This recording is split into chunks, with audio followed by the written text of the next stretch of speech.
Maksiatnya apa? Terkadang kita maksiat itu dalam ilmu, misalkan maksiat dalam ilmu kita tidak bersungguh-sungguh, kemudian kita tidak memahami, kemudian tidak mau mengamalkan.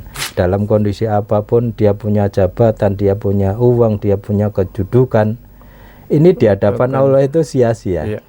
Yang terjadi kan zaman sekarang di pondok malah gurunya sok-sok seperti itu. Jadi banyak kasus-kasus yang karakter ini dibangun ini sesuai dengan ketauladanan daripada kiai. betul. Kemudian makan itu kalau ketemu telur hanya 1 bulan sekali, kalau ketemu daging ya ketika hari Idul Adha. Sebaik-baik dari kalian adalah orang yang belajar Quran.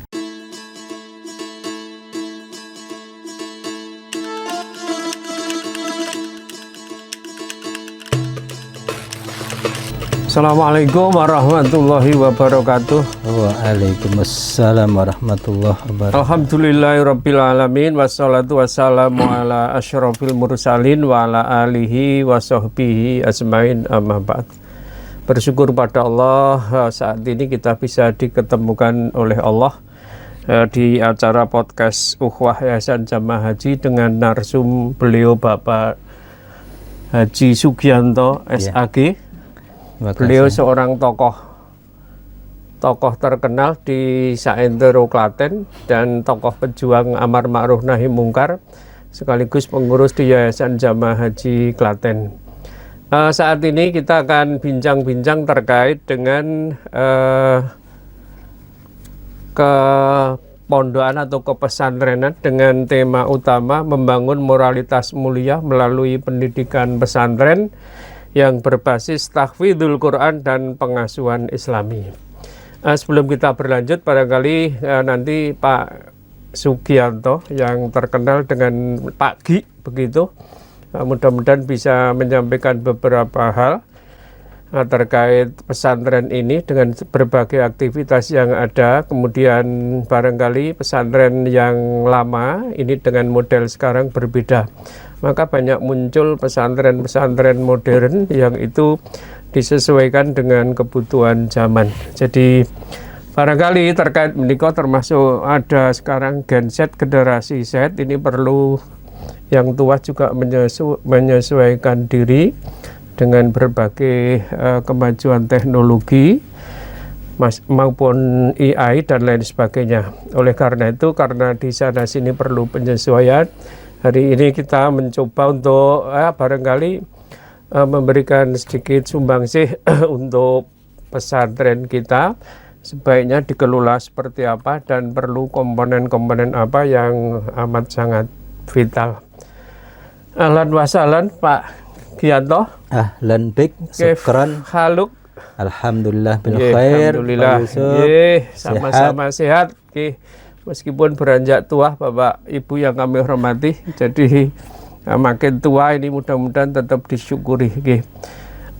Pak Gianto, ini jadi tema kita untuk hari ini, membangun moralitas mulia melalui pendidikan pesantren yang berbasis tahfidzul Quran dan pengasuhan Islami. Menurut saya tema ini relatif lumayan berat, Pak. Jadi membangun moral yang mulia, kemudian dididik di pesantren dan masih basisnya tahfidz hafal Al-Quran sekaligus tafhim Al-Quran kalau dimungkinkan, termasuk pengasuhan secara Islami. Jadi yang mengasuh, yang diasuh mestinya harus Islami. Betul ya Pak? Harus ada toladan. Oleh karena itu ini banyak hal yang nanti insya Allah akan disampaikan oleh narsum kita pada kesempatan saat ini. Dipersilakan Pak Gianto untuk menyampaikan perkenalan dulu barangkali, kemudian nanti dilanjutkan berbagai hal. Sumonggo. Terima kasih Pak Yusuf. Ya, pagi hari ini kita bisa berjumpa di agenda podcast Ukhuwah Jamaah Haji Klaten. Namun sebelumnya saya sampaikan salam pada para pendengar, para pemirsa di Radio Salma yang kita cintai bersama. Assalamualaikum warahmatullahi wabarakatuh. Waalaikumsalam warahmatullahi wabarakatuh. Pak Yusuf sehat ya? Sehat, alhamdulillah. Kita berjumpa dalam keadaan sehat. Walaupun sudah semakin ya semakin ulur, semakin tua, tapi kita tetap semangat. Ya. Nggih. Apalagi kita akan menghadapi ya membuka satu lembaga pendidikan baru yang masih sangat fresh di Jamaah Haji Klaten yang selama ini mengurusi berkisar tentang kesehatan, ada keuangan di BPR Al-Mabrur Syariah, kemudian Radio Dakwah Salma yang sama-sama kita cintai. Ya, pagi hari ini saya memperkenalkan diri, saya Sugianto, alamat di Tegalmas, Jogonalan, Klaten. Sehari-hari saya sebagai wira swasta murni ya di bidang pengelolaan limbah. Kasarannya pemulung. Ya, limbah plastik ya nanti didaur ulang menjadi sesuatu yang lebih manfaat, lebih berguna. Ya tentu mendatangkan iktisodiyah dalam bidang ekonomi. Ya, persis. Alhamdulillah kita saat ini di Jamaah Haji Klaten ini sedang membangun satu ikhtiar untuk sosial kemasyarakatan di bidang pendidikan, perintisan yaitu Madrasah Aliyah Cendekian Nasirul Wasatiyah. Ya, alhamdulillah di agenda podcast pagi hari ini ya dalam tema membangun moralita ya yang mulia melalui pendidikan pesantren yang berbasis tahfidzul Quran dan pengasuhan Islami. Tentu tema ini ya sangat berat sebenarnya, tapi sinergisitas antara satu hal dengan hal yang lain, baik tentang dasar dan tujuan daripada pendidikan khususnya di pesantren ini memang akan membangun karakter yang berbasis moral. Ya, kemudian penguatannya adalah tahfidzul Quran. Tentu untuk membangun karakter ya yang berbasis tahfidzul Quran ini tidak lepas dari para asatidahnya. Tidak lain adalah mereka sebagai pendidik, pengasuh sekaligus mayasih. Ya, sebagai masayihnya. Tentu dari situ ada karakter-karakter yang harus kita garis bawahi, keteladanan ya. Sebab dulu ketika kita ingat tentang sejarah kisah Nabi Shallallahu Alaihi Wasallam ini pernah memberikan wasiat kepada kita melalui sabdanya ya, khairun nas qarni ya, sebaik-baik manusia adalah generasi sahabat atau generasiku, yaitu generasi sahabat. Tsummal ladzina yalunahum, kemudian generasi sudahnya siapa? Tabi'in. Tsummal ladzina yalunahum, kemudian setelah tabi'in ada tabi'ut tabi'in ya, diteruskan oleh para salafus soleh ya, para ulama, para kiai ya, sampailah ajaran yang mulia ini kepada kita. Namun dalam catatan sejarah ya, bagaimanapun cerdasnya kita, bagaimanapun ikhtiar kita, ketika Allah tidak menjamin tentang sumber ajaran yang mulia yaitu Al-Quran, ini tidak dijaga oleh Allah, ini tidak akan mungkin sampai kepada kita. Maka Allah menjanjikan pada kita, inna nahnu nazzalna dzikra wa inna lahu lahafidun ya. Itu perlu penjagaan. Iya. Maka kita, ini jaminan Allah ya. Sesungguhnya kami menurunkan adzikra Al-Quran ya. Dengan cara apa? Allah caranya dengan wa inna lahu lahafidun ya. Dengan cara Allah menjaganya itu lewat siapa? Para hufat, para penghafal Quran, penjaga Al-Quran ya.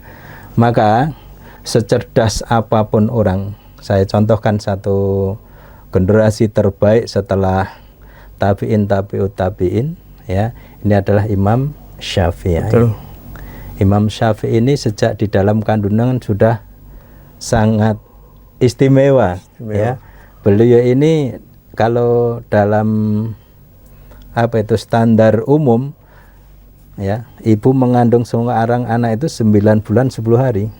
Imam Syafi'i itu dalam satu kisah, beliau itu dalam kandungan lebih dari itu. Bahkan ada yang menyatakan 4 tahun. Ya, 4 tahun. Ini sudah sangat matang, artinya dalam kandungan sudah sangat matang. Sehingga beliau ini kecerdasannya luar biasa. Bahkan beliau itu umur 6 tahun sudah hafal 30 juz. Ya. Namun suatu ketika beliau ini mengeluh kepada gurunya namanya Imam Waqi'. Ya Imam, saya ini biasa menghafal Al-Quran, tapi suatu ketika hafalanku terbata-bata. Ya, artinya terbata-bata ini apa? Tidak dalam kondisi yang lancar. Kemudian beliau mengeluhkan hal ini, ya, mengeluhkan hal ini kepada Imam Waqi'. Apa yang terjadi pada diriku ya Imam, ya guruku yang mulia? Kemudian beliau memberikan nasihat kepada Imam Syafi'i. Apa nasihatnya? Tarkil ma'asi. Al-ilmu nurun. Ilmu itu adalah cahaya. Wa nurullah la ya'ti aw la yahdi lil 'as. Dan cahaya Allah itu tidak akan memberikan hidayah, menuntun atau mendatangkan sesuatu yang baik dan lancar kepada orang-orang yang berbuat maksiat. Padahal apakah Imam Syafi'i berbuat maksiat? Enggak. Tidak dalam kondisi berbuat maksiat. Namun ini untuk memberikan nasihat kepada kita orang awam. Ya, orang awam ini biasanya menghafal sesuatu yang baik, apalagi yang mulia. Sedemikian baik sudah merasa dia masih berbuat maksiat. Iya.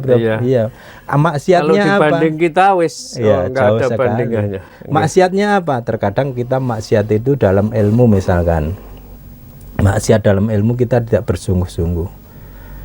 Kemudian kita tidak memahami, kemudian tidak mau mengamalkan. Maka di dalam tahapan-tahapan untuk memahami Al-Quran itu, ya, memperbaiki bacaan dengan tartil, tahsinnya, ya, kemudian menghafalnya, kemudian ta'amulnya, mengamalkannya. Ini penting karena sejarah di dalam keberhasilan dakwah Islam itu tidak hanya kita baligh wa'ani walau ayah, menyampaikan dengan cara ceramah, tabligh, ya, tetapi yang terpenting adalah bagaimana ta'amul, mengamalkan di dalam sebuah, setelah tafhim ta'mul. Iya, ta'amulnya itu mestinya pemahaman, kemudian diamalkan. Betul. Maka ada satu pepatah dalam mahfuzat, ya, kalau di pondok pesantren itu banyak sekali ya nasihat-nasihat itu. An-nasu kulluhum halikun ilal alimu wal alimu kulluhum halikun ilal amil wal amilu kulluhum halikun ilal mukhlasin. Sungguhnya usaha manusia, ya, dalam kondisi apapun, dia punya jabatan, dia punya uang, dia punya kedudukan, ini di hadapan Allah itu sia-sia. Ya, setinggi apapun ilmunya di hadapan, bahkan titel yang banyak, ya, sampai catatannya itu tidak cukup, itu tidak akan manfaat di hadapan Allah. Ilal alim, kecuali orang yang menguasai, memahami ilmu itu. Kemudian orang yang memahami juga tidak akan berguna di hadapan Allah. Ilal amil, kecuali yang mengamalkan. Amalan pun tidak akan bermanfaat. Ilal muhlasin, kecuali mengamalkan ilmu, dengan amal, ikhlas. Maka ada satu ilmu, paket itu.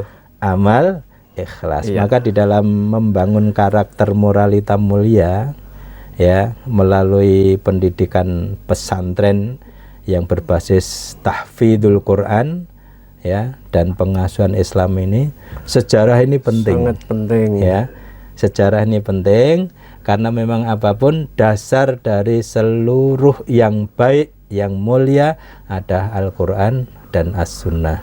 Al-Quran dan As-Sunnah tidak akan kita fahami kecuali melalui siapa? Para sahabat. para tabi'in, para tabi'ut tabi'in, para salafus soleh, sampai pada para ulama, para kiai di pesantren-pesantren, ya, hingga sampailah pada kita ketika kita nyantri. Ya. Gitu, Kalau Pak Yusuf. boleh tahu Pak Gianto, ini jadi terkait dengan pondok-pondok yang ya konvensional selama ini, dan dengan pondok-pondok sekarang yang kemudian Modern dinamakan modern. Ini barangkali ada satu perbedaan di sana sini. Iya. Jadi ada stressing misalnya tahfidzul Quran ini yang diutamakan, atau banyak dari pondok-pondok ini yang kemudian menitik beratkan pada pelajaran atau tertentu, guys. Jadi kurikulumnya barangkali untuk ini yang paling penting dibutuhkan kira-kira bandingannya apa, kemudian yang dibutuhkan apa. Jadi kita tahu barangkali ini yang perlu sekali, guys. Jadi mungkin ada kurikulum, sarpras, mungkin ada para asatid yang tadi disampaikan, harus bisa menjadi teladan uswah hasanah untuk anak didiknya. Yang terjadi kan zaman sekarang di pondok malah gurunya sok-sok seperti itu. Jadi banyak kasus-kasus yang mudah-mudahan tidak terjadi lagi kita, sekali itu saja, setelah itu sudah tidak ada. Pak Gi, jadi tadi saya sedikit sampaikan ini untuk beberapa komponen yang diperlukan atau kiat-kiat apa. Jadi barangkali pengelolaan untuk pesantren konvensional dengan yang baru modern, berbeda. ya. Jadi tadi saya matur ini terkait juga dengan kurikulum, baik juga ekstrakurikulernya, kemudian pembinaan karakter islaminya modelnya seperti apa, teladan dari pengasuh, guru masayihnya seperti apa. Kemudian termasuk pembiasaan ibadah rutin, kalau di pondok saya yakin ini bisa dikondisikan sedemikian rupa. Termasuk pendekatan individual dan evaluasi akhlak anak-anak itu. Jadi termasuk juga kegiatan pembinaan sosial dan dakwah di internal itu. Kira-kira format atau komponen seperti apa Pak yang diperlukan? Ini dalam satu pengalaman yang bisa kita lihat, ya. Dulu pesantren-pesantren itu diselenggarakan secara konvensional, tradisional, bahkan ada yang menamakan diri salafiyah, ya. Kemudian sekarang muncul pesantren-pesantren dengan berbasis modern, IT, dan seterusnya. Sehingga para asatidah juga dituntut untuk mengimbangi tuntutan, tuntutan zaman tersebut. Namun apakah ini akan efektif? Ya, ini tergantung. Karena begini Pak Yusuf, di pesantren ini sebenarnya kan membangun sebuah karakter.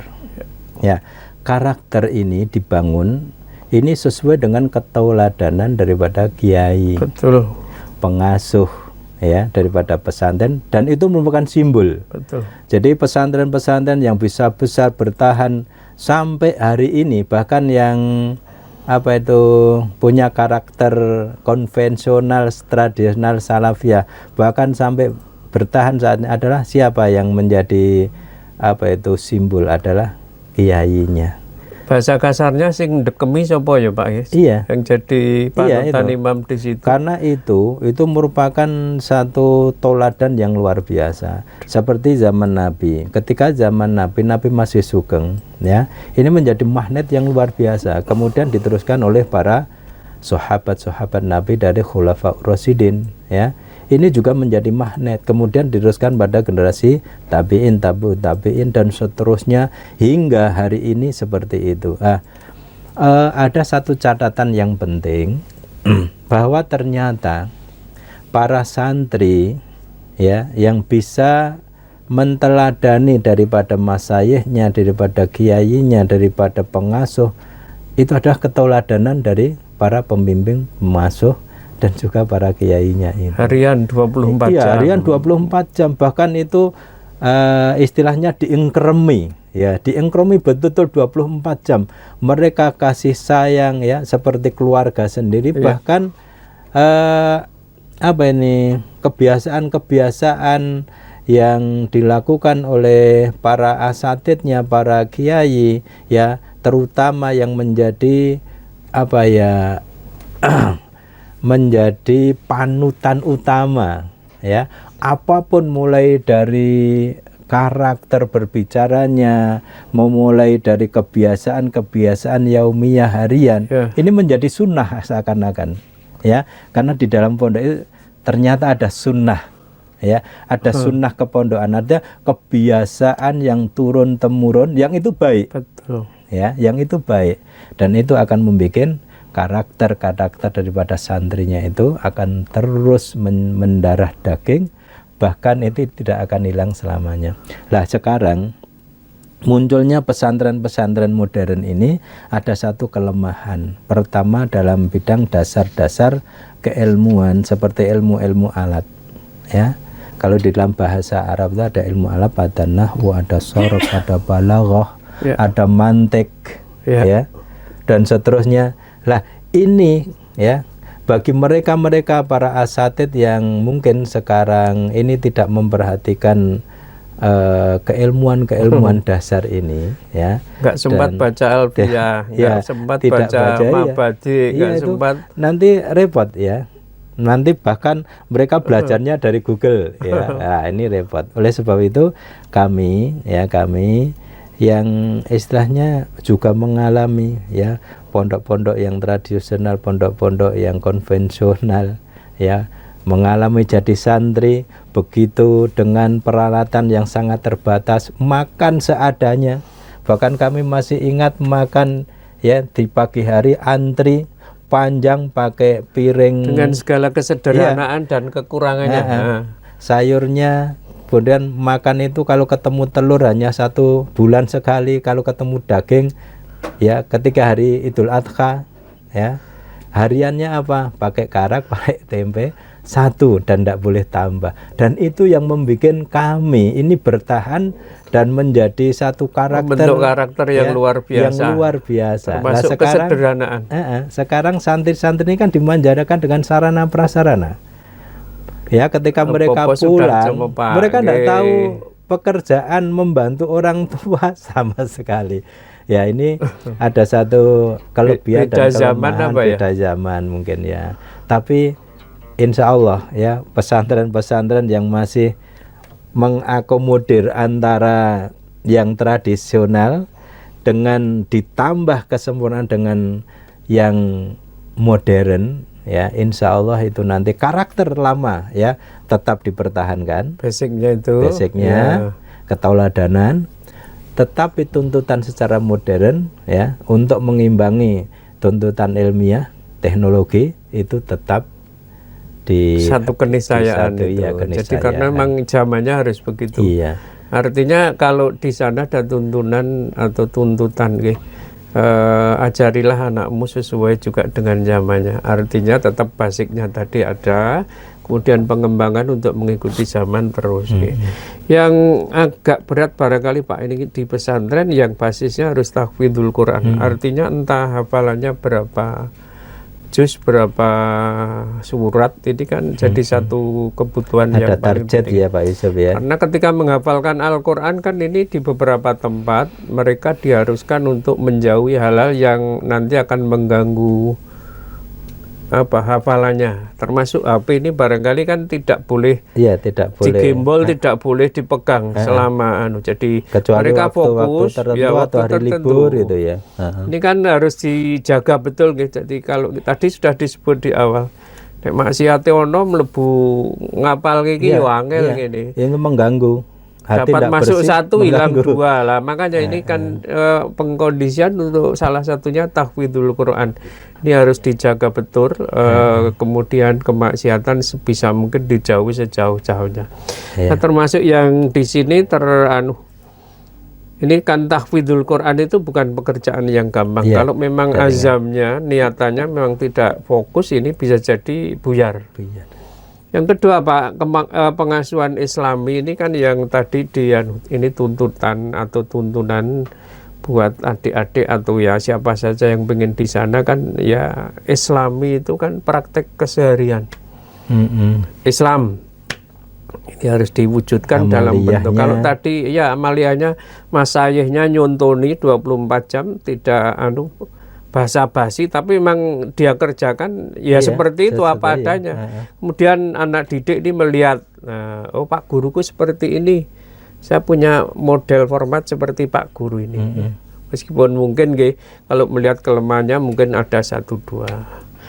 Nah yang tadi saya matur Pak, ini terkait termasuk kurikulum terpadunya sebaiknya kados pundi Pak? Ya.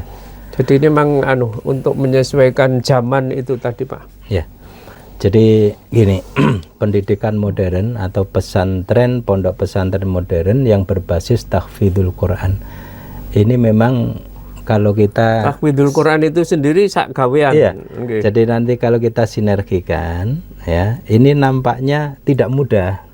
Ya kalau dalam teori mungkin iya ya, tapi kalau kita praktekkan ini nampaknya tidak mudah. Karena memang gini, ketika kita akan berusaha menghafal Al-Qur'an ya, ini butuh satu waktu khusus, butuh konsentrasi, tidak terganggu dengan yang lain. Ya, apalagi ini ditarget. Misalkan dalam 3 tahun atau 2 tahun ini harus hafal 30 juz. Kan diajarkan Pak Khairunas manta alamal Quran wa alamah. Ini artinya kan berkesinambungan tanpa henti. Belajar. Kalau besok sudah mampu barangkali ganti mengajarkan. Ini memang apa ya? Memang kalau Nabi menyampaikan khairukum man ta'allamal Qur'an wa 'allamahu ya, sebaik-baik dari kalian adalah orang yang belajar Quran kemudian mengajarkan Al-Qur'an ya. Belajar Al-Qur'an ini tidak hanya tartilnya, tetapi ini tartil menjadi dasar. Betul. Menjadi tahsin ya, tahsin, tartil, kemudian tahfidz ya, kemudian tafhim, kemudian ta'amul ya. Ini menjadi satu tahapan-tahapan yang berkesinambungan. Tapi begini Mas Yusuf, ketika kita mensinergikan antara pendidikan modern dengan tahfidzul Quran, ini memang butuh waktu, butuh satu proses, pengalaman, ketelatenan, ya pengasuhan dan sebagainya. Dan ini butuh namanya istilahnya belajar yang betul-betul ada konsentrasi yang khusus. Bahasa pondok itu mendawamkan Mas. Iya, karena ngulinake, memaksakan diri harus membiasakan diri yang baik ya. Biasanya kalau pondok-pondok modern inti ada program tahfidzul Quran, ini waktunya hanya terbatas, biasanya hanya ba'da subuh sampai jam 6 atau ba'da maghrib sampai isya. Setelah itu mengejar ilmu pengetahuan umum, dan itu juga akan menjadi menjadi tren dan menjadi satu tawaran terhadap yang lain supaya ini bisa mumpuni. Biasanya di depan kan sudah ada kurikulum terprogram ini. Kelas 1 misalnya kalau di pondok kan sudah ada seperti itu. Ya, misalkan jadi kurikulumnya targetnya 3 juz ya. Kelas 2 nanti 3 juz. Kelas 3 menjadi 3 juz. 10 juz itu kalau pondok pesantren modern tidak hanya khusus tahfidzul Quran saja sudah bagus. Ya, kalau udah 10 juz sudah bagus. Ya, tapi rata-rata targetnya hanya 5 juz, bahkan hanya 3 juz. Itu kalau seluruh santri itu bisa sampai 3 juz, hafalannya udah bagus ya. Tapi ya kalau punya kiat, cara khusus, pengalaman khusus tentang program ini, antara pendidikan modern dan tahfidzul Quran ini bisa dipadukan, kemudian punya target yang bagus, insya Allah itu nanti akan bisa mumpuni. Lah ini tergantung daripada awal kita mencari kader bibit-bibit dari para santri. Nah, di pondok pesantren Nasirul Wasatiyah kita wasatiyah kita ini nampaknya kan masih awal ya. Dan awal ini semoga nanti akan bisa lebih berhati-hati ya, karena di Madrasah Aliyah Cendekia Nasirul Wasatiyah ini kan munculnya kurikulum paduan, ya kurikulum paduan dari sekian survei kita, dari sekian banyak yang kita evaluasi, yaitu dibuat kurikulum itu Pak Yusuf yang bisa kita sampaikan. Semoga ini bisa bermanfaat. Oke, ya. Pak Gi, ini kita teruskan dikit. Jadi tadi pertanyaan saya, untuk pengasuhan Islami ini kan diperlukan lingkungan yang Islami sekaligus kondusif. Bahkan pembiasaan ibadah rutin yang tadi dicontohkan oleh para masyayikh atau ustadz atau guru atau siapapun. Jadi ini kan biar memungkinkan si anak itu bisa mendalami, meresapi ketika di pondok. Ini kita berharap ini bisa menjalar nanti ya setelah dia yang bersangkutan pulang ke rumah. Jadi kehidupannya bisa Islami karena diasuh selama dulu di pondok baik. Artinya dibiasakan jadi orang baik dan bisa berbuat baik. Ini kita berharap ada dampak lanjut. Nah, kira-kira kiatnya seperti apa, Mas? Ya, gini ya. Kalau kita ingat sejarah di Yayasan Haji Klaten, ini dulu kan para masyayikh kita juga ya, para generasi pendahulu senior ya. Ada Kiai Haji Pak Maksum, Mamir Maksum, Pak Husnul, dan bapak-bapak yang lain. Pada yang lain. Ini kan mereka membuat satu visi yayasan yang luar biasa. Awal mulai dasar pondasinya adalah dari para hujat, para haji. Para haji, klinik di sana. Mereka kemudian membuat satu visi untuk menjaga kemabruran haji ini dengan membangun ukhuwah. Ya ukhuwah yang dibangun ini ya antara kekuatan-kekuatan ormas terbesar di Klaten. Ya ada Muhammadiyah, ada NU. Ya. Ini luar biasa. Ini terjadi hanya di Klaten. Mungkin di kota lain ada, tapi keeratannya lain. Nah, maka bapak-bapak ini kan memikirkan generasi, bagaimana generasi ke depan kita. Ya, kalau kita ingat tentang Al-Quran dan An-Nisa ya, wal yakhshal ladzina law taraku min khalfihim dzurriyyatan dhi'afa khafu 'alaihim falyattaqullah wal yaqulu qawlan sadida. Ya, qawlan sadida ini bagaimana? Ya, artinya ketauladanan para bapak-bapak dengan berkata yang benar, dengan berkata yang tegas, ini akan diikuti oleh generasi berikutnya. Maka kalau kita ini akan mengkaitkan dengan bagaimana membangun karakter anak-anak kita yang akan datang, terutama anak-anak didik yang akan kita bangun ya di pesantren aliyah Nasirul Wasatiyah. Cendekia Nasirul Wasatiyah ini ya, mereka bapak-bapak ini punya cerita yang panjang dan punya cita-cita yang panjang ya, sehingga usaha kita ini tidak sia-sia ya.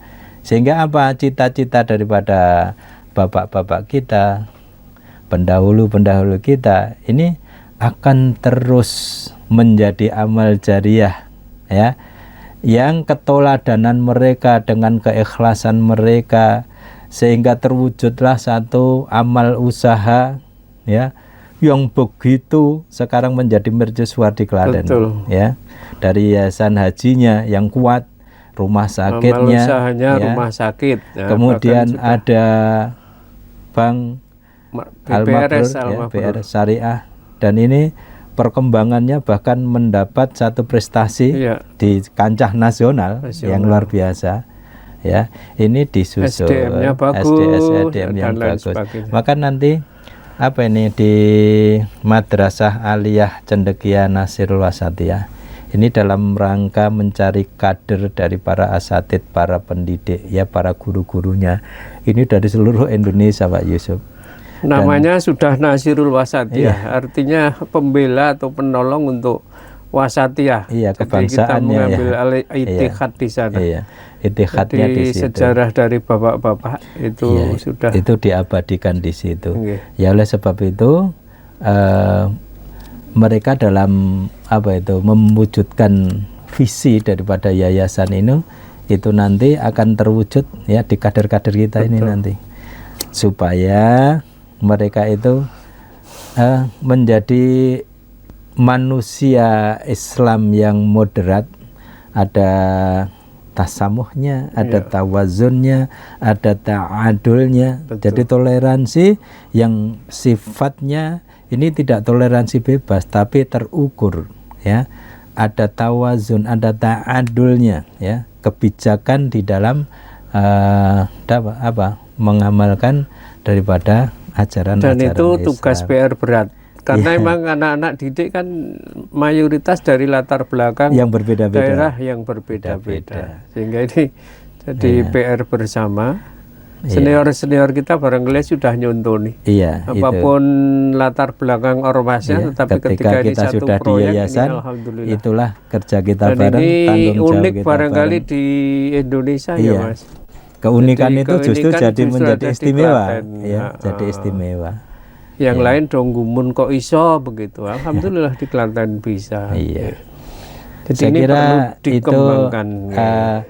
harus kita garis bawahi Pak Yusuf, bahwa ternyata apa yang pernah diwasiatkan Nabi kepada kita dicontohkan oleh para sahabat-sahabatnya, sehingga Nabi itu memberikan wasiat, alaikum bisunnati wa sunnatal khulafa'ur rasyidin al mahdiyyin wa aldu binawajid. Ya, adalah kita itu menjaga sunnah Nabi, menjaga sunnah para sahabat ya, yang sudah mendapatkan petunjuk dari Allah dan mereka menjadi pilihan-pilihan ya di hadapan Allah, sehingga kita dalam memegang sunnah Nabi, sunnah para sahabat itu dengan gigi geraham kita.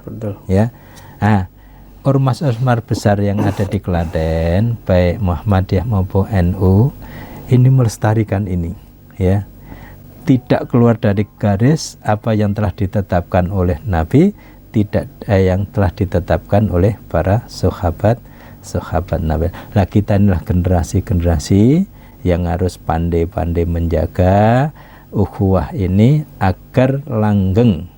Dan ini Al-Quran juga menandaskan wa'tasimu bihablillahi jami'aw wa la tafarraqu. Ya, kalau tafarraqunya ini terjadi, wadhkuru ni'matallahi alaikum id kuntum a'da'am fa'alafa baina qulubikum. Ini Allah itu yang apa? Punya hak untuk melembutkan, prerogatif melembutkan hati kita. Mungkin hati kita keras, ingat Allah. Hati kita keras, ingat Allah. Ya, inilah mari kita bersama-sama ya dalam perjumpaan ini semoga bisa bermanfaat. Ya, amin, amin. Para pemirsa sekalian, para pendengar Radio Salma yang dicintai Allah, semoga ini bisa bermanfaat. Kita berdua saat ini dalam rangka menyampaikan visi misi yayasan, banyak kekurangan, mohon maaf Pak Yusuf. Semoga kita semua memaklumkannya. Amin. Sekian dari kami. Terima kasih Pak Ki atas beberapa informasi sekaligus tausiah sekaligus visi misi yang ada di Yayasan Jamaah Haji dengan segala kendala keterbatasan yang ada ini. Pokoknya kita ya bahasane yang junior ini ngopeni yang dulu-dulu menuju kebaikan. Sekali lagi terima kasih Pak Ki atas segala perjumpaannya bermanfaat. Itu Bapak Ibu yang kami hormati, para pemirsa, mudah-mudahan bisa memberikan sedikit pencerahan untuk kita, dan untuk selanjutnya kita saya sering mendengar ojo jeleh-jeleh dadi wong apik, ojo bosen-bosen dadi wong apik dimanapun kita berada. Jadi kalau boleh juga menambahi, dimanapun tempat Anda berada, moga-moga bisa memberikan, mewarnai yang baik. Barangkali itu segala kekurangannya mohon dimaafkan. Jazakumullah khairal jazak Pak Gianto. Terima kasih Pak. Billahi taufiq wal hidayah. Assalamualaikum warahmatullahi wabarakatuh. Waalaikumsalam warahmatullahi wabarakatuh.